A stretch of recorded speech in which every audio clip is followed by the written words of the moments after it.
Halo, assalamualaikum warahmatullahi wabarakatuh. Bagaimana kabarnya teman-teman semua? Selamat malam, selamat jam 11 malam. Pada kesempatan kali ini saya ingin berbagi tips mengenai ini 4 hal mengapa uang saya selalu habis. Alhamdulillah, mungkin teman-teman sekarang udah punya penghasilan. Mungkin yang tadinya belum ada penghasilan sekarang udah punya pekerjaan, terus punya penghasilan, atau punya usaha baru, punya penghasilan. Saya ucapkan selamat dulu untuk teman-teman ya. Cuman alangkah baiknya kita juga belajar mengenai finansial untuk menyelamatkan penghasilan yang kita punya. Jangan sampai penghasilan kita 2 juta, 3 juta tiap bulan habis. Begitu penghasilan kita meningkat jadi 5 juta, 10 juta, tetap habis. Atau yang lebih parahnya lagi, kadang ada yang penghasilannya 10 juta, pengeluarannya 12 juta gitu. Jadi gaya hidupnya lebih tinggi daripada pendapatannya, atau bisa dibilang lebih besar pasak daripada tiang. Itu yang paling bahaya. Jadi tiap bulan selalu minus minus minus padahal penghasilannya gede gitu. Nah, untuk menanggapi hal kayak gini, saya ada rangkuman 4 hal mengapa uang saya selalu habis. Ini intisari dari beberapa tahun pengalaman saya ini ya, punya penghasilan ya. Dari saya punya penghasilan kecil sampai saya penghasilan besar, sampai sekarang penghasilan saya sedang, terus pokoknya pengalaman saya selama ini lah. Ini adalah 4 hal yang saya intisarikan buat teman-teman, semoga bermanfaat ya. Yang pertama, tidak bisa menyelamatkan penghasilan atau kita tidak bisa menabung. Jadi gini, seberapapun penghasilan teman-teman, sebisa mungkin kalau tips dari saya wajib untuk menyisihkan 10% dulu penghasilan saya. Jadi dibalik nih, kalau biasanya kan kita punya penghasilan sekian, terus kita pakai buat ini, sisanya kalau masih ada sisa baru ditabungkan kan. Kali ini kita balik seharusnya. Jadi sebelum kita keluarkan untuk yang lain, kita selamatkan dulu nih. Karena jangan sampai kita tuh senang di awal tapi nggak enak di akhir. Lebih baik kita agak sedikit pahit di depan tapi enak di belakangnya gitu lah. Misalkan gajinya 3 juta, 10% berarti 300 ribu kan. 300 ribu harus kita save dulu. Sisanya 2,7 juta baru kita bagi. Mungkin 1 juta untuk kehidupan, 1 juta untuk senang-senang, ya nggak tahu lah itu masalah. Cuman yang paling penting kita harus selamatkan dulu 300 ribu minimal. Kalau tips dari saya kayak gitu. Jadi kalau saya paling nggak minimal 10% ya, supaya apa, kita bisa kelola lagi duit tersebut untuk dana arjen kita, bisa untuk investasi macam-macam lah, nanti diatur lagi. Cuman kita harus saving dulu 10% minimal, paling minim, kalau bisa lebih. Oke. Terus yang nomor 2, teman-teman tuh banyak permasalahan gini, ingin kelihatan cepat sukses gitu loh, ingin kelihatan kaya, sampai-sampai tidak bisa tidak bisa menahan keinginannya. Contoh, gaji 3 juta ya, kita tadi belum ada penghasilan, terus kita kerja di suatu perusahaan atau pokoknya kerja punya penghasilan 3 juta. 3 juta itu di bulan pertama langsung, biasanya nih ya kalau di Indonesia nih, langsung teman-teman diminta traktir dong. Oke, kalau saya pribadi nggak masalah, tapi di bulan pertama doang, itu pun saya budgetin. Tapi tetap 10% harus saya saving dulu untuk menyelamatkan pendapatan saya. Sisanya mungkin ya 100-200 ribu untuk senang-senang di 1 bulan awal itu. Termasuk jangan lupa keluarga juga ya, keluarga juga ditraktir, jangan cuma teman ditraktir tapi keluarga enggak. Bahaya kalau kayak gitu. Jadi kayak gitu sistemnya. Jangan sampai kita pingin terlihat kaya gitu loh. Setelah traktir tambah lagi nih, misalkan ada handphone keluaran terbaru nih dengan DP 1 juta, tapi cicilan per bulannya itu misalkan 500 ribu atau 1 juta juga cicilannya.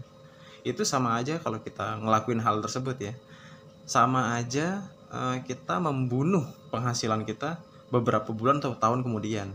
Paham gak maksudnya?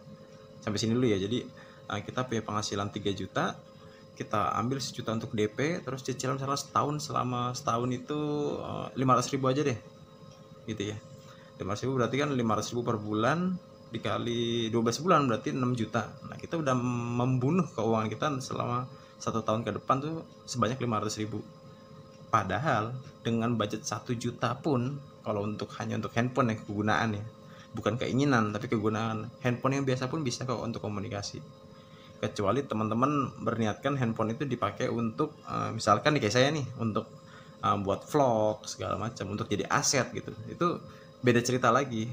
Kalau emang bisa punya kemampuan di situ, mungkin untuk vlog, untuk kamera, untuk seni, terus bisa menghasilkan, itu nggak masalah kalau menurut saya, karena kita punya skill di tempat situ gitu loh.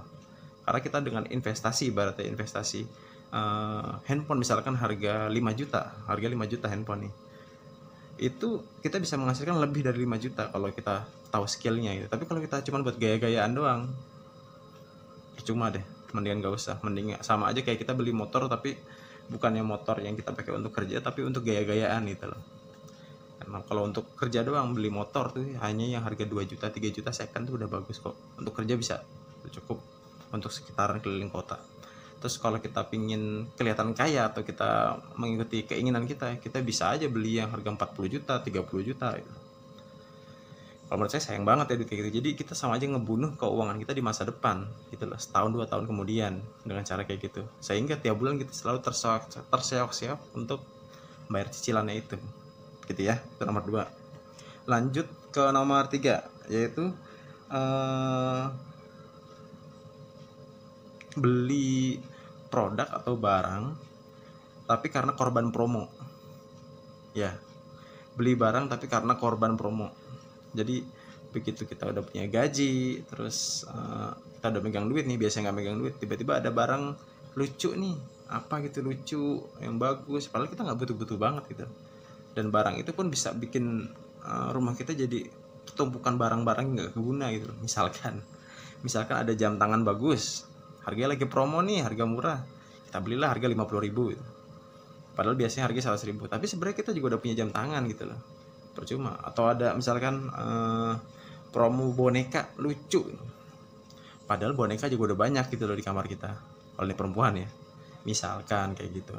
Atau teman-teman lihat ada baju yang bagus nih, padahal biasa harga baju itu 500.000, wah lagi di diskon 200.000, padahal kita juga nggak pakai itu baju gitu loh untuk sehari-hari, pakai paling cuman buat keundangan misalkan.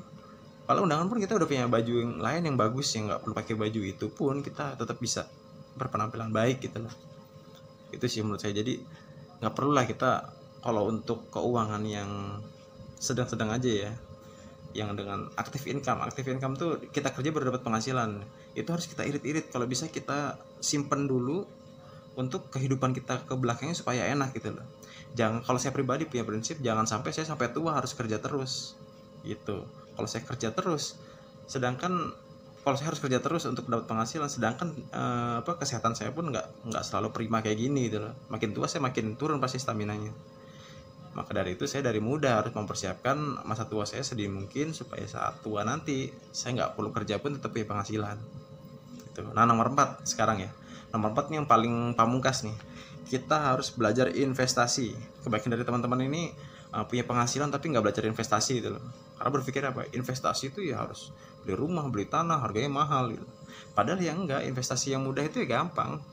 Kita punya handphone, kita punya Android, nonton YouTube banyak kok. Kita belajar dulu tentang pola pikir gitu loh. Investasi itu yang paling utama tuh adalah investasi di mindset gitu loh, pola pikirnya dulu. Jadi untuk kita supaya bisa lebih maju pikirannya, kita bangun dulu mindset yang bener pada hidup kita ini. Ya contoh nonton channel saya sekarang ini, saya lagi belajar untuk memberikan mindset yang positif juga buat teman-teman supaya kedepannya kita bisa lebih maju gitu loh. Kalau saya punya planning, jangan sampai kita sampai tua tuh harus kerja terus, tapi kita dari semudah mungkin harus membangun aset sebanyak mungkin gitu loh. Harus investasi sebanyak mungkin supaya tuanya nanti kita digaji oleh aset-aset kita nanti. Contoh aset yang paling gampang aja itu adalah ini aja deh, dari 300.000 tadi yang kita udah simpen, teman-teman bisa ini sedikit-sedikit nabung emas dulu deh. Karena emas itu nggak turun kayak uang ya nilainya, jadi inflasi itu dia nggak kena gitu loh. Tetap jadi nilai kekayaan kita tetap. Misalkan contoh gini nih, di tahun ini kita beli emas harganya 1 juta, nanti mungkin 5 tahun lagi dengan uang 5 juta itu kita nggak bisa beli barang yang sama kayak sekarang. Mungkin harga barang yang sama, contoh gini aja deh, motor di tahun ini harga 20 juta, 5 tahun kemudian dengan motor yang sama mungkin dengan tipe yang sama tapi dengan generasi yang berikutnya, harganya pasti udah di atas itu gitu loh. Tapi kalau kita nabung emas di tahun ini, 5 tahun kemudian kita jual, harga emasnya udah naik sesuai dengan harga inflasi di 5 tahun yang akan datang gitu loh. Oke gitu ya teman-teman. Jadi ini dulu yang bisa saya sampaikan. Mudah-mudahan bermanfaat.